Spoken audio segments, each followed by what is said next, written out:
बिस्मिल्लाहिर्रहमानिर्रहीम। हमने फिज़िक्स के लिए टॉपिक सेलेक्ट किया है energy stored in a capacitor.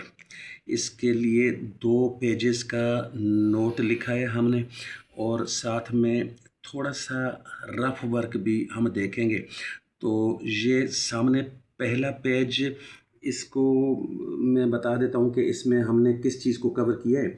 ये देखें कि ये इंट्रोडक्टरी अरेंजमेंट के लिए हमने किसी कैपेसिटर को कंसीडर करके तो उसको बताया है कि इसकी चार्जिंग किसी प्रोसेस के थ्रू, ये चार्जिंग सर्किट के थ्रू इसको चार्ज कर लिया गया है और चार्ज होने के बाद इसकी 2 प्लेट्स के ऊपर एक के साथ पॉजिटिव चार्ज और एक के साथ नेगेटिव चार्ज ये एकमुलेट हो चुका और पोटेंशियल डिफरेंस जो है दोनों प्लेट्स के दरमियान जो बिल्डअप हो चुका ये चार्ज जमा होने के बाद, वो पोटेंशियल डिफरेंस जो है उसको हमने V से शो किया, यानी वोल्टेज।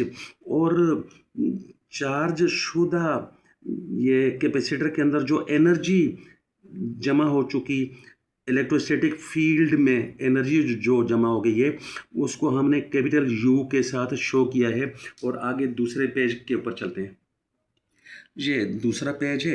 इस पेज के ऊपर जो चीज़ें इनको हम देखने से पहले या अंडरस्टैंड करने से पहले थोड़ा सा रफ वर्क हम वो देखना चाहेंगे। हमने अगले पेज पर रखा हुआ है, ये देखें। ये रफ वर्क है, इसको समझना ज़रूरी है। कैपेसिटर के साथ हम इसकी यानी कनेक्शन बनाएंगे। पॉजिटिव चार्ज का ये इलेक्ट्रिक फील्ड है पॉजिटिव चार्ज के अराउंड में। इस इलेक्ट्रिक फील्ड में 2 पॉइंट्स ए एंड बी, इन 2 पॉइंट्स का जो पोटेंशियल डिफरेंस है, पोटेंशियल डिफरेंस यानी वोल्टेज को हमने ये V के साथ शो किया और उसको डिफाइन इस तरह से किया है कि पोटेंशियल डिफरेंस यानी V is equal to the electric potential energy per unit charge. Electric potential energy के लिए कैपिटल U इस्तेमाल किया और चार्ज के लिए Q इस्तेमाल किया। तो ये डेफिनेशन इस तरह हो गई है, लेकिन इसको उधर के लिए ये जो कैपेसिटर के साथ जो बात करनी है वो देखते हैं। ये during the charging process the PD यानी potential difference across the plates increases from 0 to V। ये कैपेसिटर के साथ बात ख़ास है कि यहाँ पर पॉजिटिव चार्ज की तरह का वो इलेक्ट्रिक फील्ड पहले से मौजूद नहीं है और वोल्टेज जब डेवलप हो रहा है तो उस वक्त थोड़ा सा चार्ज जब प्लेटों पर आया तो थोड़ा सा वोल्टेज यानी पोटेंशियल डिफरेंस 2 प्लेटों के दरमियान में बिल्डअप हो गया। थोड़ा और चार्ज जमा हुआ प्लेटों के ऊपर, पॉजिटिव और नेगेटिव चार्ज, तो थोड़ा सा और पोटेंशियल डिफरेंस ज़्यादा वो डेवलप हो गया। और जितना ज़्यादा चार्ज प्लेटों के ऊपर पॉजिटिव और नेगेटिव अकमुलेट होता रहता है तो उतना ज़्यादा पोटेंशियल डिफरेंस यानी वोल्टेज V भी इंक्रीज़ होता रहता है। इंक्रीज़ होते अब वो आखिरी हद को जब पहुंच जाता है तो हम कहते हैं कि 0 से शुरू किया था पोटेंशियल डिफरेंस, यानी जब कोई नहीं था वहाँ पर वो चार्ज, तो 0 से शुरू किया और थोड़ा चार्ज डिपॉजिट करते करते तो आखिर में जो है जब फुल्ली सारे चार्जेस जितने गुंजाइश थी वो जब जमा हो गए प्लेटों के ऊपर, तो अब प्लेट्स के अक्रॉस में जो पोटेंशियल डिफरेंस यानी वोल्टेज वो हो गया V। तो इस तरह से 0 से V तक का जो पोटेंशियल डिफरेंस उसका हम एवरेज लेंगे। ये बहुत ही ख़ास बात है। Average potential difference, average voltage capacitor की प्लेट्स के अक्रॉस में ये ऐसा करना बहुत ज़रूरी है। और क्योंकि यहाँ पर ज़ीरो से स्टार्ट करके तो आखिर तक पहुंचाया, जबकि वहाँ जो बात की ये पहले, तो ये ऐसा नहीं है कि यहाँ कोई पोटेंशियल डिफरेंस बिल्टअप हो रहा है। ये पॉजिटिव चार्ज जहाँ भी दुनिया में ये मौजूद है, तो उसका ये पोटेंशियल डिफरेंस दो पॉइंट्स के दरमियान में पहले ही मौजूद है। ऐसा नहीं है कि थोड़ा थोड़ा करके बिल्डअप किया है, और यहाँ पर जो है वो थोड़ा थोड़ा करके बिल्डअप हुआ है, इसलिए ये एवरेज पोटेंशियल डिफरेंस, ये जो दूसरे पेज पर, ये ज़रूरी है। और आगे काम बड़ा आसान हो गया कि उसी तरह से वही वाला फार्मूला लगाएंगे जो पहले रफ वर्क में लगाया, यानी पोटेंशियल डिफरेंस जो है उसको हम रखते हैं कि electric potential energy per unit charge, लेकिन कैपेसिटर के सिलसिले में ये एवरेज वाला रखेंगे V/2।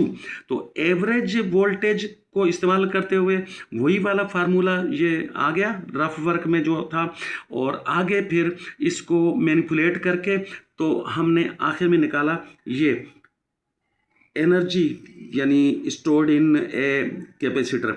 जो इस कैपेसिटर के अंदर एनर्जी जमा हो गई है, स्टोर्ड हालत में आ गई है, तो उसके लिए ये इक्वेशन बन गई है। और इस इक्वेशन में ये बताना ज़रूरी है कि C is the capacitance. V के बारे में नहीं बताया कि V क्या चीज़ है, और यहाँ पर Q के बारे में इधर नहीं बताया कि क्या चीज़ है, क्योंकि ये चीज़ें पहले से ये इस पेज पर बताई जा चुकी हैं। ये देखें, Q जो है चार्ज के लिए पॉजिटिव वाला, और फिर नेगेटिव वाला भी है Q। तो Q तो चार्ज के लिए, V ये पहले से बात हो चुकी कि ये पोटेंशियल डिफरेंस के लिए वोल्टेज, और U जो इलेक्ट्रिक पोटेंशियल एनर्जी है उसके लिए भी पहले बात हो चुकी। तो जब कभी नई चीज़ शामिल करते हैं अपने नोट में, डेराइव करते हुए किसी इक्वेशन को, जब नई चीज़ आती है तो उस नई चीज़ के बारे में बताना ज़रूरी होता है कि ये क्या चीज़ है। जैसा कि यहाँ पर ये C इससे पहले मौजूद नहीं था, और यहाँ पर हमने ये C को इंट्रोड्यूस करवाया, तो साथ में बता दिया है कि C इज़ द कैपेसिटेंस। तो इस तरह से हम इसको आखिर में एक नज़र देख लेते हैं, और कुछ ये रीडिंग हम इसकी कर देते हैं। ये देखिए, हेडिंग है energy stored in a capacitor.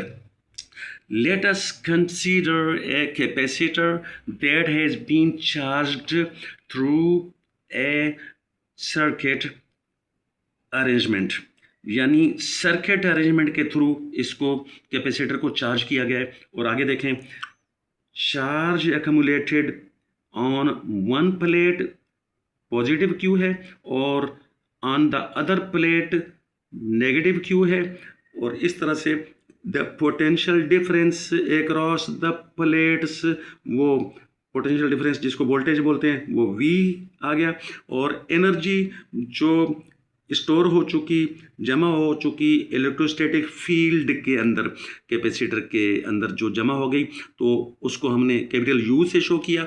और आगे ये during the charging process the potential difference across the plates increases from 0 to V।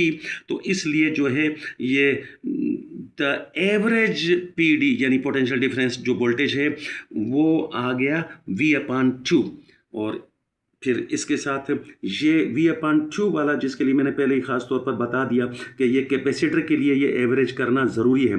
तो इतना वोल्टेज बराबर वही है ये electric potential energy per unit charge, और इसको फिर मैनिपुलेट करके तो ये आखिर में energy stored in this capacitor के लिए आ गई इक्वेशन। और साथ में ये बताना भी ज़रूरी है कि ये C जो इंट्रोड्यूस करवाया नया, तो वो असल में कैपेसिटेंस है। तो इस तरह से हमारा लेक्चर ख़त्म हो गया।